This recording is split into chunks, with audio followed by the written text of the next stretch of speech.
Hello students.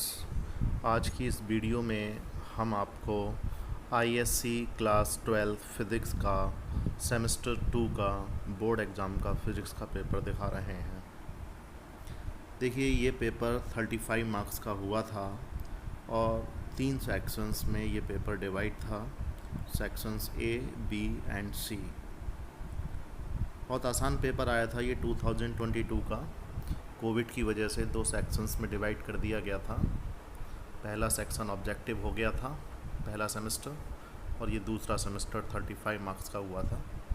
देखिए, section A इसमें 7 marks का था, जिसमें 7 क्वेश्चंस थे 1 मार्क के। देखिए, पहला question, define coherent sources of light. बहुत आसान क्वेश्चन है। State de Broglie hypothesis. What is an n type semiconductor. Dispersive power of a prism depends upon. एक ऑब्जेक्टिव क्वेश्चन था, उसमें 4 ऑप्शन दे रखे थे कि किस पे डिपेंड करती है dispersive power. Shape of the prism पे करती है, या हाइट ऑफ द प्रिज्म पे करती है, या नंबर 3rd ऑप्शन है material of the prism, and D option है इसका सही जवाब है material of the prism, option सी।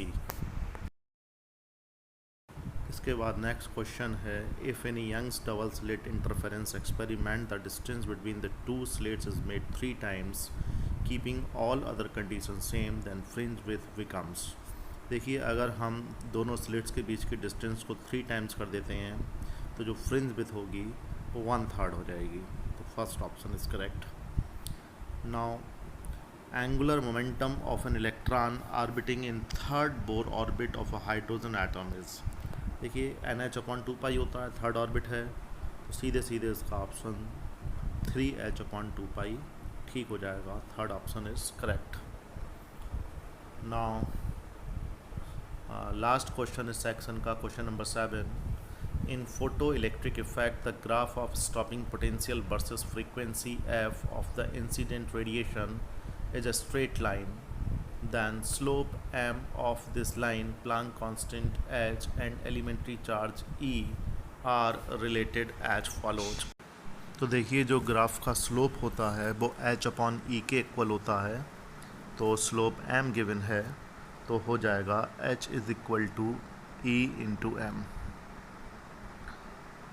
क्योंकि m स्लोप है और स्लोप h/e के इक्वल होता है। तो इस तरह से पहला सेक्शन 7 मार्क्स का था, जो कि बहुत आसान था।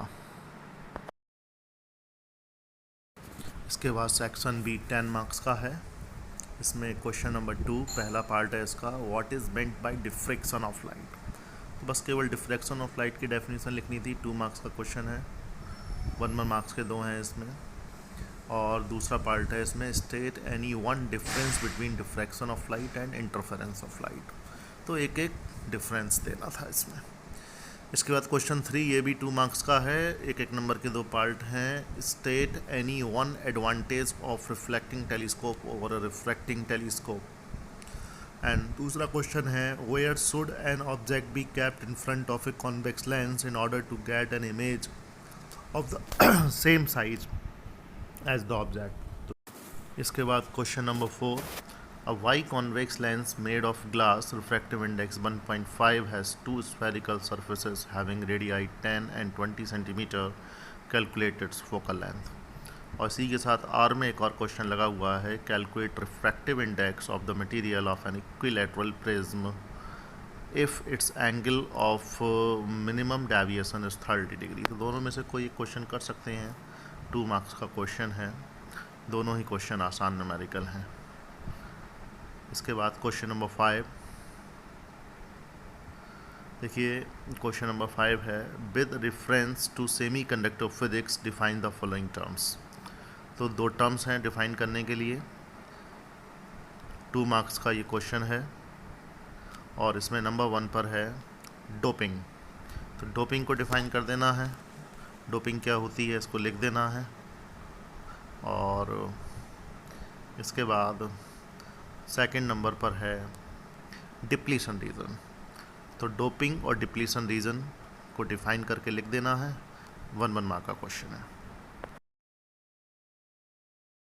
इसके बाद इसी सेक्शन का question number 6, threshold wavelength for a certain metal for photoelectric effect is 600 nanometre, calculate its threshold frequency and वॉ फंक्शन। बहुत आसान न्यूमेरिकल है।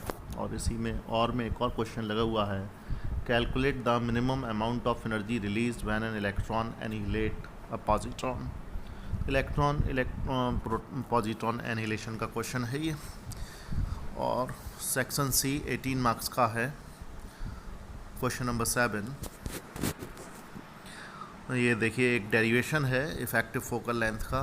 दो लेंसेज जब कांटेक्ट में रखे होते हैं, एक की फोकल लेंथ f1 दूसरे की f2, तो इक्विवेलेंट फोकल लेंथ के लिए फॉर्मूला डिराइव करना है, या फिर आपको हाइगेंस वेव थ्योरी को यूज करते हुए रिफ्लेक्शन ऑफ लाइट को प्रूफ करना है।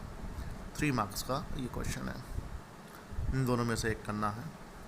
क्वेश्चन नंबर 8, सिंपल माइक्रोस्कोप के लिए आपको एक रे डायग्राम बनाना है और जब image least distance of distinct vision पर फॉर्म हो रही हो, फार्मूला डिराइव नहीं करना है। इसके बाद इसी सेक्शन में question number 9, monochromatic light of wavelength 620 nanometre is incident on a pair of slits which are separated by 1.5 mm if the screen is kept 60 cm away from the plane of the two slits. Calculate fringe separation, यानी fringe width निकालनी है। Beta is equal to D lambda upon D का formula लगा देना है, और distance of 10th bright fringe from the centre of the interference pattern. तो centre से 10th ब्राइट फ्रिंज एन की वैल्यू 10 दे दी है, कैलकुलेट कर लेना है। Question number 10, draw an energy level diagram for a hydrogen atom showing the 4 lowest energy levels on it. Show transitions responsible for the emission of lines of Balmer series by a continuous line. तो आपको क्या करना है, 4 lowest energy level बना देने हैं। उसके बाद जैसे n इज इक्वल टू 1 के लिए, 2 के लिए, 3 के लिए, 4 के लिए। उसके बाद बामर सीरीज़ दिखानी है इसमें कॉन्टीन्यूस लाइन से, और लाइमन सीरीज़ दिखा देनी है डॉटेड लाइन से। That's all. इसके बाद एक पैसेज क्वेश्चन है, क्वेश्चन नंबर 11। इसमें एक पैसेज है, India built its first nuclear reactor Apsara at Trombay Maharashtra in 1956। It was used mainly to generate electric power. तो देखिए इस पूरा पैराग्राफ को पढ़ने के बाद इस पर 3 क्वेश्चंस गिवन हैं, और वो 3 क्वेश्चंस हैं। In a nuclear reactor what is the function of cadmium rod. Cadmium rod का फंक्शन बताना है। In a nuclear reactor which material is used as a moderator. तो अगर आप ये नहीं भी पढ़ते हैं और आपको पता है तो आप इसको लिख सकते हैं। Give any one balanced equation representing the nuclear fission reaction taking place in a nuclear reactor. तो एक इक्वेशन लिखनी है। इसके बाद last question, question number 12, answer the following questions. Draw a level diagram for half wave rectifier. तो half wave rectifier के लिए circuit diagram बनाना है। So graphically how output voltage varies with the time in the case of half wave rectifier when an AC voltage fed to the form of mains. Input output waveforms बना देनी है।